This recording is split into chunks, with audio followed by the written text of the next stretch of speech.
We're going to cover really a range of topics today, all within real estate. Number one is the big question, obviously, work from home versus in-office work. Number two is the office versus the retail versus the industrial markets. Number three is the office availability and sublease availability. I mean, you guys are numbers guys, so I got to give it to you straight. And so I'll put some statistics up there and we can discuss those. Also, a really important factor is current experiences with landlords. I really work with a range of industries, which is why it was so interesting to hear all the different industries that you guys touch on, because I think there is some significant overlap there. And I want you to hear about what I'm actually experiencing day to day, in the current marketplace. And then the question that everybody wants to know right now: when will companies in New York City be returning to the office? So that's kind of the agenda for today. As I mentioned earlier, if you guys have a question, comment, counter, whatever it is, feel free to jump in and I'm happy to address it as it comes up. Okay, so work from home versus working in the office. There are a couple of major factors that come into play. I really only see it as two factors, right? It's the industry and it's the company culture. And the reason I put it in that order is that earlier on, you were seeing a very significant draw along industry lines. If you were a tech company, you were doing X. If you were an IT company, you were doing Y. If you were a law firm, you were doing Z. And really, you were seeing that the companies that were more technologically advanced were the ones who were embracing the work from home and really saying, hey, this could be a shift for the long term. As things progressed, I started to realize that it's not really only about the industry. It's about the company culture and about the leadership's perspective on how they want things to grow within their company and how they want them to evolve. And the best example is, I was with a client today, they're a law firm, and they were saying, hey, we're growing, we're adding people, but our current office space is sufficient, and we're just adding people remotely, and then we're going to be bringing people in on a kind of a rotating basis and sharing some space, but we're happy to add it from that standpoint. I was talking to a law firm client yesterday, a law firm deal that I did earlier and late in 2020. They actually expanded. They took more space. Their concept was, we really grow our company from within. We want to have our younger associates being given direction and have opportunity for collaboration with the senior partners. And it's very important for us to be able to walk down the hall and knock on a door and ask an idea, share a comment, ask a question, right? Rather than having to send an email, to schedule a call, to have a FaceTime or a Zoom call to discuss something, right? So that was really where I started to see, like, hey, it's not really law firms do this, tech companies do that, financial services institutions do this. That's another big sandbox that I play in, is the financial services arena. I had a number of clients. Josh. Yes. Do you get any feedback from your clients on productivity levels? Yes, and I would say that it's really along company culture lines. I find that, and actually also industry. I find that the truly collaborative industries, specifically in tech, when it comes to, everyone says, oh, coders love to sit in a dark room and code themselves. But I can tell you that a number of my clients who are in the tech sphere have said to me that their engineers have actually kind of been a little frustrated with the lack of ease of communication, right? And when it comes to collaboration. The flip side of it, as I've had people say, I have lawyers working and they're more focused when they're home and they have no distractions, right? And so the productivity really ebbs and flows. And the truth is, there's not enough data right now yet to see that play out in numbers, right? We're gonna have to see that over another probably year or so. But I think for now, the productivity is really dependent on the company culture, and how communicative the leadership is in their expectations, and also how much they invest in the resource more effectively, right? Another big factor. Companies that are like trying to just get by and not invest in those resources, they're having a much more challenging time being productive, not in the office. Is that good? Answer the question? Good. Yeah. Yes. Perfect. Okay. So what are we going to do? This is a short-term deal. This is a long-term deal. What's going on? We were having a little back and forth when I signed on earlier. So let's focus on the short term and then we'll discuss long term. So in the short term, most companies will develop a hybrid work from home in office model. That means different things to different people. For some people, that means we're going to have some people come in and some people not come in. For some people, that means we're going to have everybody come in, but on a rotating basis. And so it matters what works better for your company. And again, it goes back to company culture and direction from leadership on how they want to proceed with things. I think that it's a very healthy thing to have a hybrid work from home and in office model, because there are some people who much prefer to work remotely.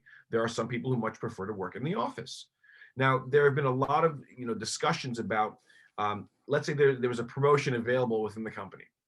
How much does it weigh the fact that somebody who's working remotely is not in the office to kind of politic and get themselves into a position to get that raise or to get that bump in title? So that's still to be seen. And I think different companies are going to apply different methods to get there. But what my gut tells me is, as somebody who's a people person, and not everyone is like that, the bottom line is, if I'm getting more face time with my boss in the office, chances are you're going to be considered more for the position, right? And I think that will end up weighing on how people actually interact with the possibility of a hybrid, whether or not, even if you feel more comfortable being remote, whether or not you'd still like to come in and make yourself a little uncomfortable to get into the office to have the face time. So that's in the short term. I think everyone's going to really develop this hybrid model. It also depends on the size of the company, right, and the resources they have to invest in these models. So now in the long term, and again, we touched on this earlier, my belief is that companies over the next 5 years to 6 years will reduce the work from home and shift back to a focus on in-office work. I really do believe that. I think that we are, humans are social beings, and we get a lot out of it from a social standpoint. But for the people who really don't love the social aspect, it's still important to be able to have a change of scenery. To be able to go from one place to another. Now, whether that means it's going to be hub and spoke, right, where it's not going to be everyone going into a headquarter and it's going to be a main headquarter and then people have remote offices here and there, that's fine. But I do think that over time it will be shown that productivity will be prohibited. I mean, if you look at Reed Hastings, the Netflix CEO, he was very clear. He said there's no way that you're going to be as productive from a creative standpoint if you're working from home, right? And then you have by contrast, you have someone like Salesforce, right, who's saying we really want to support our people who want to work from home, right? So I think long term, I think companies, as we mentioned, it's going to be a pendulum, right? I think we went one direction. I think we're going to go another direction. I think we saw that in terms of office design as well, right? It used to be the big cubicles, everybody had their own office. Then it shifted to bench seating. Anyone who was working in tech, you've seen these floor plans, right?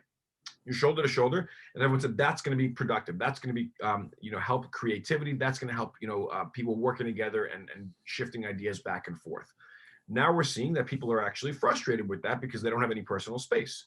And when you look at it from a cost perspective, if you did bench seating, but now you have to create, so you're more efficient, but then you have to create more small meeting rooms and breakout rooms and conference rooms, you're actually netting the same amount of square footage. So it really comes down to which one is more efficient for your company. Any questions on this slide so far? Hey, Josh. Yes. Paul Carr. Hey, I saw a word on LinkedIn today a new word for me called that I believe was presenteeism. Okay. And it was sort of, I think somebody has converted the idea, the FaceTime issue that you mentioned, to sort of a discrimination. And the point was being made that with more working from home, it is less of a disadvantage to working women because more women than men may choose to work at home, and it sort of levels the playing field. I don't know if I explained that right, but no, that makes sense. Is that issue? Have you heard that issue coming into this discussion? I haven't really heard that brought up yet, but I think that it touches on what I was saying earlier about the fact that if you are not in the office, you will have less opportunity. I do believe that.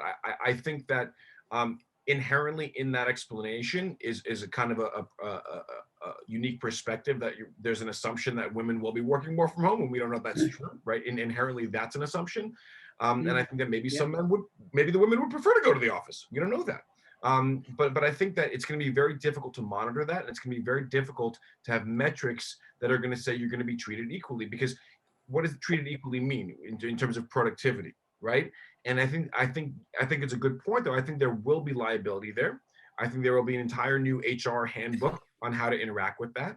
Or even we've all heard the stories of, people are on Zooms when people are remote and people are doing some not so kosher things, and so how does that play into sexual harassment? How, is it accidental? So I think there will be and that's why, like, honestly, a lot of my clients who are law firms, they're all just doing gangbusters right now, right? They're just, there's so much work to be done. The HR departments are overwhelmed with what's going on. And I think that's going to be part of the shift, and it's about, the money's shifting in the economy, where it's coming from, where it's going. But I mean, I can tell you that I'm seeing a lot of activity, but I think all these changes will spur a lot of litigation, quite frankly, and new rules and practices to be implemented. Josh, people that have families with school age kids until they're all in 100%. How do you see it's been working since they shut the schools down? And they say you have one day of remote and one day of in school and so on and so forth. I mean, my two kids have family, kids in school, and it's been a frustrating process. Absolutely. So I'm actually uniquely qualified to discuss this, not because I have kids, but because my fiance is a teacher. And so she works for the DOE. And I can tell you, I mean, it's been an absolute mess, right? A lot of these school districts were not set up to handle remote learning. And the processes, these generally were not, they're behemoths. It takes a long time to make changes, right? So it's been very frustrating for a lot of my clients who have kids at home, that it's been one way. And then they say, okay, we're going fully back. Now they're fully back, but then there's 5 COVID cases in the school and things shut down again, and you go back, right? And so that's one of the things that I think will play a role in how quickly people want to embrace remote work versus going to the office. I've talked to a number of friends of mine who have kids, and they say, it would be really nice for me to get some time, get the kids back in school and be able to go to work. Forget about working remotely. But I think it's a lot. My experience has been that people are very frustrated with being on a Zoom call and then having the kid run in and be screaming and shouting, and it's fun and games for a little bit, but I think that the schools and getting the kids back to school fully is a really important thing in moving things forward. The other thing I would just say to sort of confirm what you said about the technology companies is, in my experience, may not be intuitive, but the software and the tech-heavy companies that depend a lot on development really need to be together, not so much for themselves, but to be with the product people and the marketing people. Right. So they're not doing it in a vacuum, and that's much easier done in person than it is via Zoom. I completely agree. And then the resources that you expend doing the same job 3 times when you could have done it in one meeting, right? Then you have to go and undo it and redo it to take in the other perspectives of the other departments. Definitely, completely agree with that. Anyone else, or should we move on to the next slide? Next slide. Okay. So now we're going to talk about the office versus the retail versus the industrial markets. Now, the important thing. So we'll start with the office. I have a lot of opinions on this, and so we'll go through them one by one. The office market, before we even go to the fact that the tenants are firmly in control in negotiations, the office market in Manhattan had already peaked prior to COVID. And I'll give you an example. I did a renewal for a client of mine on 5th Avenue, a full floor in Midtown, and we negotiated a 10-year deal. On that 10-year deal, we got 1 full year of free rent, and we got another full year worth of rent concession to modify the space. Now, I negotiated that if my tenant didn't use that money to modify their space, they could convert it to free rent. So that's a 20% discount pre-COVID, right? And so people were talking about rent growth, the rent is going up, this and that. Rent was not growing because as the rents grew up, the concessions grew, right? And so it wasn't really indicative of the market, A. B, the amount of space that was leased by co-working companies in the last 2 years prior to COVID was so exorbitant, right? And the challenge, you talk about probably 20, 30 million square feet in a market of 500 million square feet. Now, I call that phantom leasing, right? Because it's space that would be leased, but then put right back on the market 6 months later as sublease space, right? So that's not a true indication of absorption in the market, right? So that's just my little take on the fact that the office market had actually peaked prior to COVID. So then COVID hits, right? COVID hits and tenants are saying, I'm rethinking my office space. I'm not in the office right now. I want to terminate my lease. Mr. Landlord, Mrs. Landlord, come after me. You can't come after me. It's fine, but I'm not paying rent, right? Now landlords are kind of starting to realize, wow, we have been really, on the upswing for a long time, and there's just so much product in the market that we must be flexible. What that means for me, quite frankly, this is wonderful for me because I only represent tenants. Our company does not represent any landlords. So the worse the market for the landlords, the happier I am. And I'll go through some things that I'm working on with my clients to really exemplify what I'm talking about. But really, tenants are so firmly in control of negotiations to the point where I've had to have conversations with landlords, respectfully, obviously, but firmly, saying, listen, so and so, I just think you and I have a different perspective on where we currently stand in the market and where the market's heading in the next 12 months. Right? I'm not an aggressive person, but I will certainly state my point in a firm way. We'll get to what happened afterwards, but needless to say, things were moving in my direction. Okay, so one of the things that gives the tenants firm control in negotiations is that there are many more options available, right? There is just so much space available that if the landlord does not acquiesce to what you want, it's not like when you jump to another space, there's going to be a bidding war. There are so many options that you can not necessarily pit two spaces against one another, but genuinely have the conversation with your tenant. Hey, which space really fits you? And that's, again, I'll touch on one of the stories that I'm working on right now with a client where it wasn't even necessarily so much about the economics. It was about the space itself and how it suited them and it suited their growth moving forward. Okay, now we're going to talk about the retail market, and very similar to the office market, the retail market was in a dismal place pre-COVID. Retail rents had gone through the roof, to the point where retailers where their margins were so thin they weren't making any money. So, and that's okay if you're talking about a Gucci, a Prada, a YSL, right? When you're talking about these brands, that's flagged as a marketing budget. It's not even looking at rent. But when you're looking at businesses, restaurants, clothing stores, you need to make a certain that are not super high end. You need to make a margin, right? And so the reason that the retail market had gotten to that point, in my opinion, one of the big factors was that there was a big craze of retail condos. There were owners who would come in, buy a building, and then they would sell out the retail condo, right? They would condo it out and basically get half their money back on the building. And the way that they got financing was by telling the banks, the rents are growing, you're going to laugh, the rents are going to grow at 10% a year, consistently forever. I mean, it's just ludicrous, And so when you saw that happening over the years, then the people who were looking at comps, they're saying, oh, well, they're saying the bank is saying that it's worth that, so my space is worth the same. And all of a sudden, the rents just kept jumping, and nobody could afford them anymore, right? And so all the mom and pops were getting forced out, all the small to medium-sized businesses were getting forced out, and then there was just vacancy. So this is all pre-COVID. Forget about the fact that everything shut down, right? So that's a little background pre-COVID. Okay, well, there it is. Market was in dire straits before COVID, right? And so it wasn't COVID that kind of triggered the whole thing. Now, let's look at COVID. A large number of restaurants went bankrupt despite the PPP loans. A lot of companies had to shut their doors. A lot of stores had to shut things down despite getting all the PPP money, right? And so that placed another pressure down on the spaces that were already existing, that were working, right? You have a retail store, it's working, you have margins, they're fine. But as I'm sure some of your clients are in the retail and restaurant space, the amount of money that it costs from a labor standpoint to keep these things running, you have to be at 60% capacity to break even, right? And so when that money is just getting flushed down the toilet, and then what happened is people saying, okay, now I have my PPP money, but I can't just say, okay, I'm going to reopen now, because a lot of people had one shot. You have one shot to take that money, put it back in, and get back up and running. Don't forget, people had freezers and refrigerators full of food. I was meeting with a catering client the other day, and he said he hates wasting food. He's very conscious about that.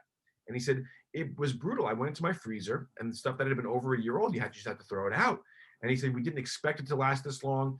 So all of a sudden, you have to refill your freezers then, right? And so you only have one time for that startup cost. And so that created a big drain on those restaurant spaces.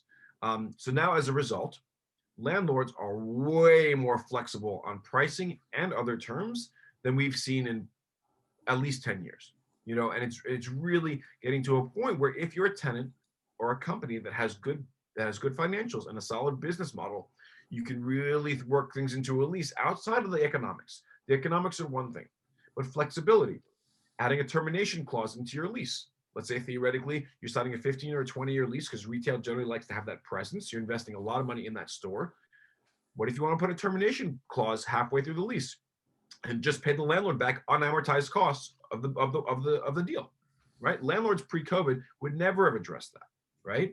I have a client right now that we're doing a deal that is completely based on a rev share agreement, no rent at all, right? And so these are things that landlords were never considering previously. The other thing you're seeing about tremendously, pop-ups, right? Landlords are much more flexible to allow pop-ups in their buildings, which again, landlords generally didn't want. It's a lot of risk, a lot of liability. You have people coming in, you have people going out. You don't have a long-term tenant. What's going to happen? What if they break the front? Then you have to file a claim, the plate glass in the front. So landlords are now much more flexible when it comes to the retail spaces. Any questions? Yeah. Josh, how does that back up on valuations? It seems like if that's a trend, yeah, and that's going to be with us, that flexibility and, you know, lower cash flows or different cash flows, it might not be lower, the different cash flows are going to be around for a while. Doesn't that change the landlord's equation and the valuation of the building and the financing and the cap rates and all that? 100%. And that's still to be seen how that's going to play out, right? Because you get financing based on the fact that you have a AAA tenant who's committed for 20 years. You can take that to the bank, literally, right? So and that touches on a kind of on a little deeper question on how financing and lenders are dealing with COVID, right? And so what I'm seeing is that different than 2008-9, right, where banks were essentially insolvent when it came to the CMBS crisis, right? Banks are very well capitalized right now and are aware that the market is not in great shape. And so for a lender to say, hey, I'm going to take back this building and sell it for 60 cents on the dollar, why not do a workout with the owner of the building and shave off 20% or defer some of those payments, right? And so I think that's more how it's going to play out. And yes, there will be different equations on how you're going to sort out the financing. Absolutely. But I really think it's going to be new territory. And I think there are going to be certain lenders that get it right, and there are going to be certain lenders that get it wrong, right? I guess, are we creating, I guess the fundamental question I have is, are we creating a fundamental value gap here? You know, the building's financed and capitalized up here, right? But given the market, it's forever cash flowing down here. Right. And yeah, that's got to work out over time, right? I mean, even if it's a workout strategy, it's got to work out over time. I think that's exactly the answer. It works out over time. This is not the first real estate cycle we've seen. This is not the first up and down, you know, and I think it will play out similar to the other ones in the past. There will be that was my question. You think it's a similar cycle, just absolutely. It's a similar cycle that's happening in a different way, but it will, again, it was unhealthy. The market would have said at an unhealthy point pre-COVID. Even back then, I was telling people, guys, we're at a peak. I'm telling you, we're at the peak right now. And then COVID, you couldn't predict COVID, but something was going to happen to bring us back to reality. It's the same thing in the stock market. It's cyclical, right? Nothing goes up forever. People like to look at real estate and say it goes up forever. It's just not true, right? If you get it low enough, yeah, it goes up forever. But we all know people, friends, clients, you know, partners or whatever, who bought it at the top of the market and they just lost their shirt. You know, and I think that's what's going to happen. But as I said earlier, I think now banks are much more well capitalized than they were during the last crisis. And so I think it will be a slower burn as opposed to a dropout. Thanks. Yeah. Anybody else? And Josh, the other consideration is I think lenders are a lot more patient right now, and you're seeing a lot more forbearance because they understand the unique times we're sitting in, and they don't want to be premature and start pulling the trigger and taking back assets before the owners have an opportunity to demonstrate that they're going to be able to rebound once we get past the pandemic. And we will get past this, and there will be a return to some semblance of normalcy. I think what's going to happen, say, over maybe the next 6 months, as businesses begin to return to normalcy, it's going to be more clarity as to who the actual winners are and who the losers are. And I think at that point, that's when you're going to see probably a lot more bloodshed, where the lenders are going to identify, okay, these are the firms that are going to survive.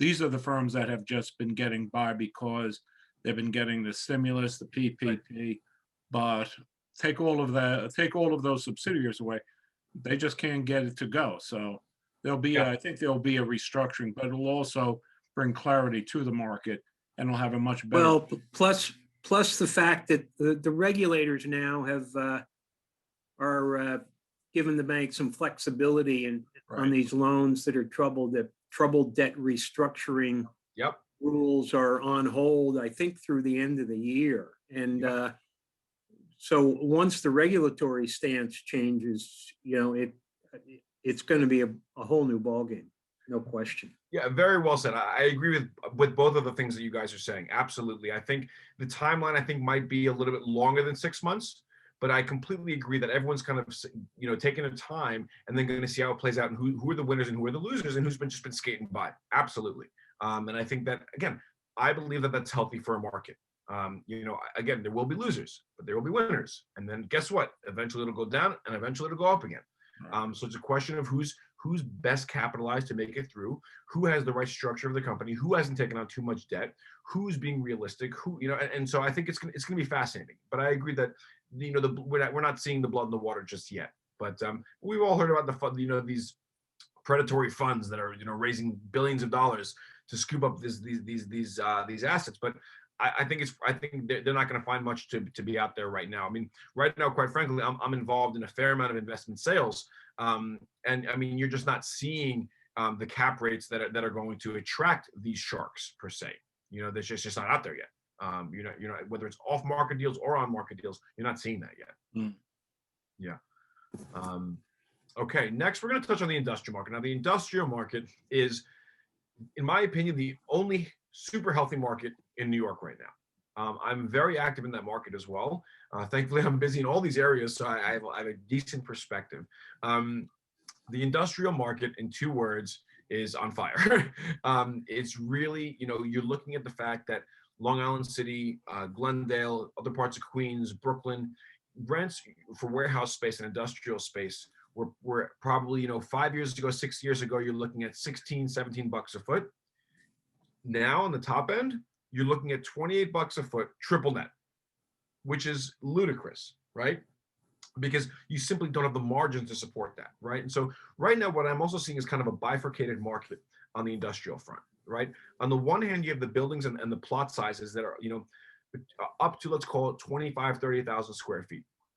That market is actually, it's pretty active, but it really kind of leveled out around that $23 a foot modified gross, right? So you're paying your increases in taxes, but you're not paying your actual proportionate share of taxes, right?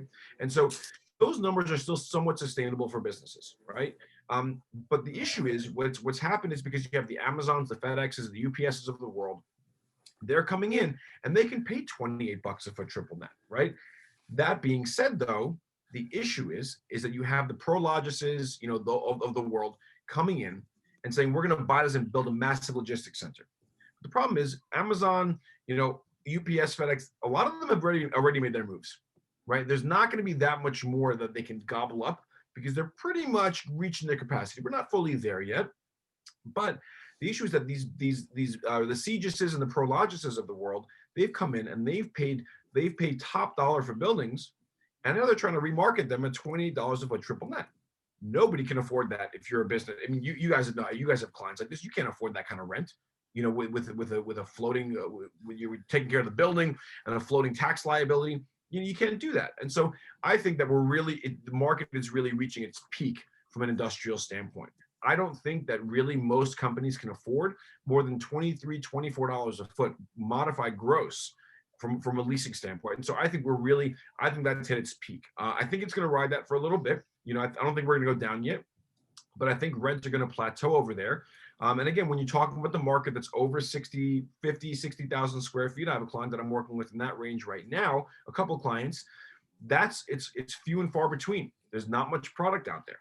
And the other elements that play into the industrial market in terms of the pricing, number one is proximity to expressways. Right, because there are a lot of these warehouses that are by parkways, but nobody can get trucks on and off a parkway. Right, you can't do that. That plays a big role. The other element is parking space. Right, people want a lot to park their trucks. Right, so it used to be 6-7 years ago, you lease a 40,000 square foot building, you got 10,000 square feet of lot thrown in. Now landlords are starting to charge you between $5 and $10 a foot for the yard. Right, I happen to have found a good deal for a client that I'm working on right now that, knock on wood, it goes through, but we got a 25,000 square foot lot thrown in as a part of it, right? But don't forget, there's always some element that works for this client that probably wouldn't work for most larger companies, right? So that's been the big shift. As you've seen a jump in the prices, you've seen it go from modified gross to triple net, and you've seen basically free lot space, lots disappear. Any questions on the industrial market? Yeah, Josh, this is Alan. So, I can understand the FedExes and the Amazons, and they're taking up space and so forth. And what are the other businesses that are sucking up a lot of square footage? Sure. 25,000, 50,000 square feet of this. Sure.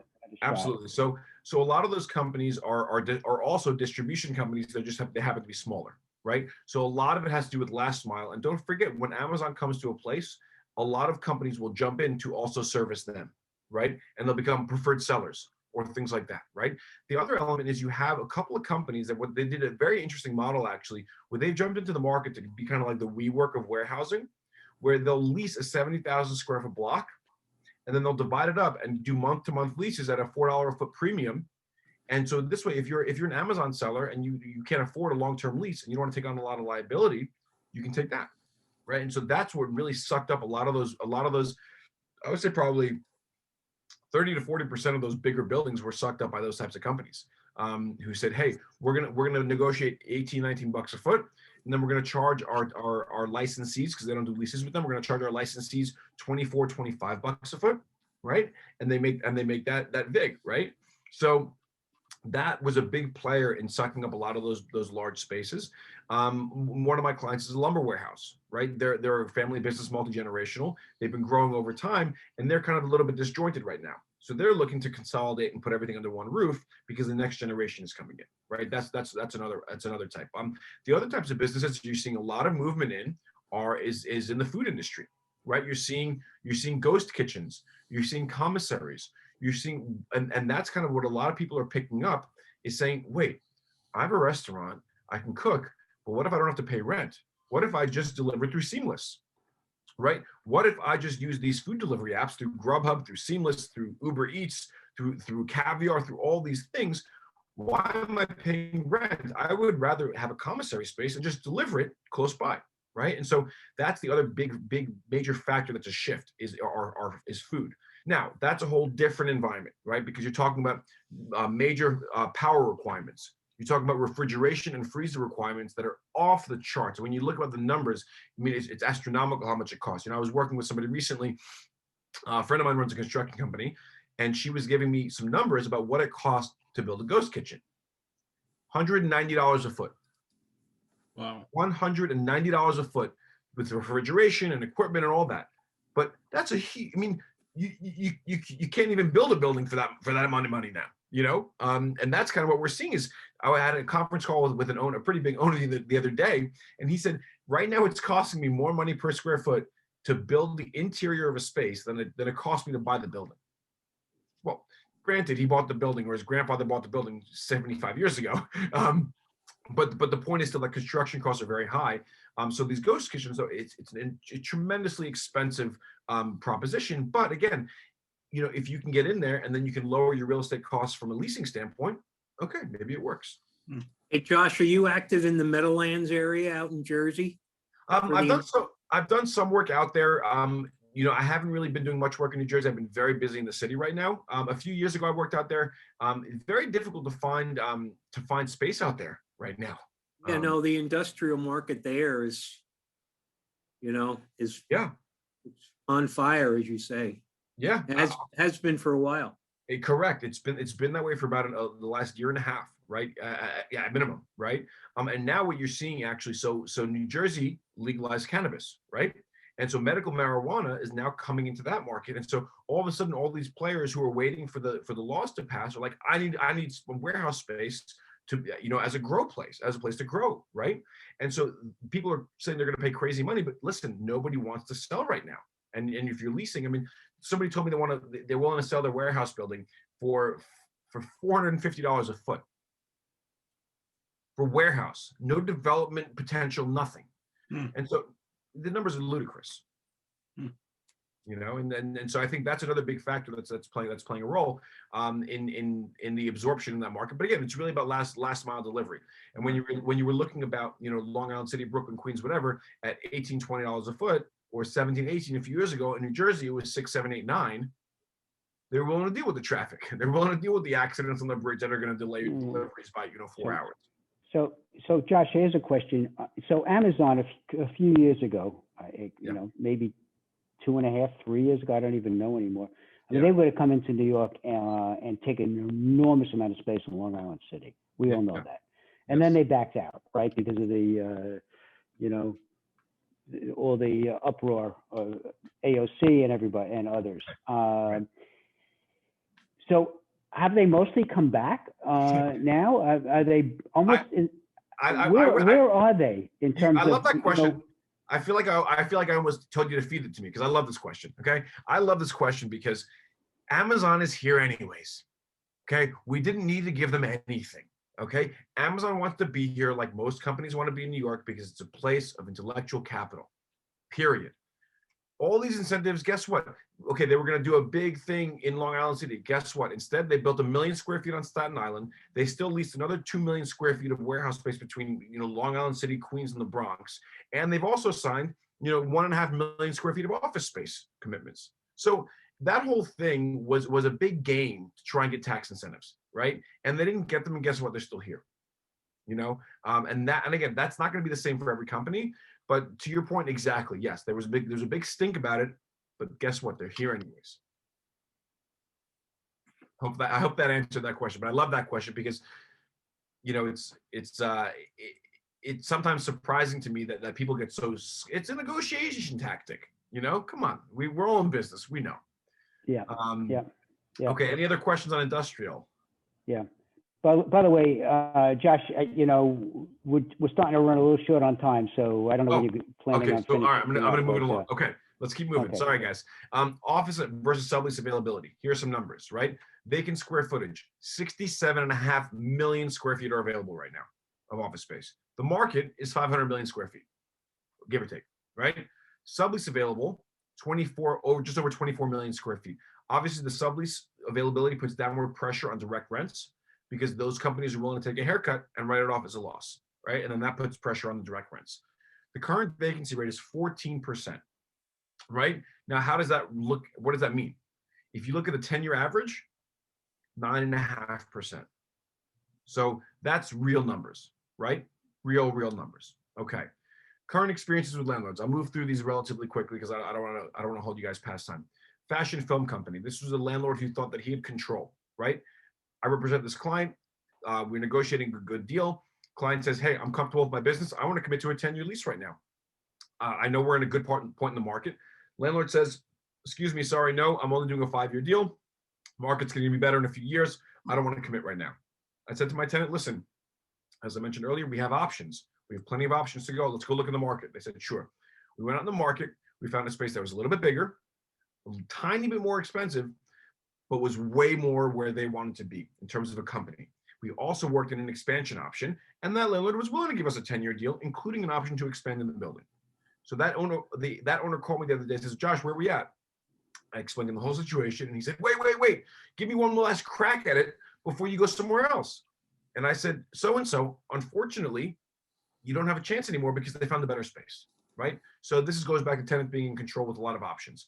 Law firm, I mentioned a couple of clients. One law firm saying, I'm growing, but I don't need more space. Another client saying, I need more space. I just received a lease today for a law firm client that I'm working with. And this is actually super interesting. I got the tenant only needed 7,000 square feet, right? But they're growing. So not only did I include an option in their lease to expand within the building, but I also put them in a 9,200 square foot floor. But I got the landlord to give us an additional full year of free rent on the additional 2,300 square feet. So we got 8 months of free rent on the main deal, and then we got 20 months of free rent on the expansion space, so they have room to grow into it, and they don't have to shift to a new space in the building right when they grow. Really interesting way. An adult trade school I'm working with. This is a super interesting situation because they need a specific certificate of occupancy, and so you really have to be aware of what you're working on. But again, landlord was digging his heels in. I'm not giving you a discount. I'm not giving you a discount. I said, okay, let's go look in the market. We found a space that was 20% bigger, but 25% cheaper. So now they're going to be in bigger space for less money and a commitment to a 10-year deal, and the landlord's going to build the space for them. Next, lumber warehouse. I was mentioning this earlier, right? Very difficult market right now because of the industrial part, but I found a building. We were able to get a free lot space, and we were also able to get a lower rent than the average market because there's one little element of in and out that doesn't affect them because they bring their trucks in early, right? So it's different than other requirements. Another one is a tech company that I'm working with. I've worked with a number of tech companies in the past. This particular company is expanding, and they're doing a quasi retail concept where they have technology that's proprietary for locking systems and also scheduling. And landlords are just dropping their pants when it comes to doing deals. We're doing one rev share deal. We're doing a couple of other deals where it's a really, really low rent. We're putting cancellation options in case you want to get out. Really, the tenants have complete control in the market right now. Okay. Now, sorry, I'm trying to go fast now. I apologize for the delay. When will companies be returning to the office, right? This is the question. Reopenings. We're looking at restaurants currently at 35% capacity. That's better than it was 2 weeks ago, right? You're looking at movie theaters this Friday, 25% capacity, right? As these things start to evolve, people will feel more comfortable to come back. We are creatures of habit. We want to get back to these things. Once people start getting back into these habits, they will start kind of feel more comfortable to come back to the office. Large sports arenas currently at 10% capacity, right? Now, obviously, the other major thing that plays a role are vaccinations, right? So right now, currently 8% of New Yorkers are vaccinated, right? Now we know that tends to be the upper echelon of the age population when it comes to that standpoint, but now that there was a new announcement today, right? The J&J vaccination is going to roll out it's going to roll out much faster. Why is that? Because Merck is going to be partnering with J&J, with Johnson & Johnson, to create this vaccine. This announcement happened literally an hour before the presentation, and I sent Alan the updated presentation, right? This is going to be a major factor in this for the speed at which we're going to be able to get vaccinated. Now, this is the real question: is when are we coming back, right? So the answer is that it's going to be the late summer and early fall of 2021. Google, Amazon, all these companies are saying we're going to come back end of summer, beginning of fall. Right now, those are the major companies. I believe once people start getting vaccinated, I think the small to medium-sized companies will be bringing their people back a little bit sooner. They have a little bit less flexibility there, right? But I think that we're going to be back in the office, and this is not just me. I've spoken to CEOs of major corporations who are either friends or clients, and everybody's talking about, including major people in New York and in the healthcare system. And they're talking about an end of the summer, beginning of fall, as to when people are really going to start coming back into the office. I think once vaccinations jump a little bit, you'll see the office occupancy rise slightly, but really I think the big push is going to be end of summer, beginning of fall.